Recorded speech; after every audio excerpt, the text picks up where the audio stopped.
Yan mga kasaka, paldo na naman tayo nito mga kasaka.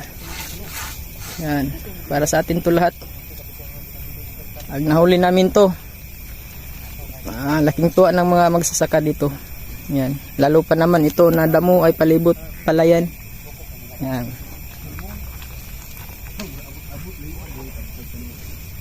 Magandang balita to sa mga magsasaka dito. Kasi pag hindi to nahuli, nako, iyak. So ngayon, papakita ko sa inyo talaga no kung tama ba yung sinasabi ko na palayan yung nakapalibot dito. So nito, damo to mga idol, oh, tambo. So ito yung gilid ng tambo mga idol, oh. Palay. So ito, oh. Walang cut yan mga idol. Oh. Wala nang laman. Wala nang laman. Yan oh.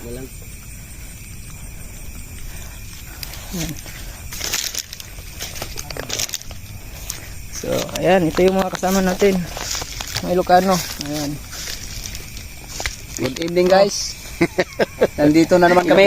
Ilokait. Arangkada na naman. Parang si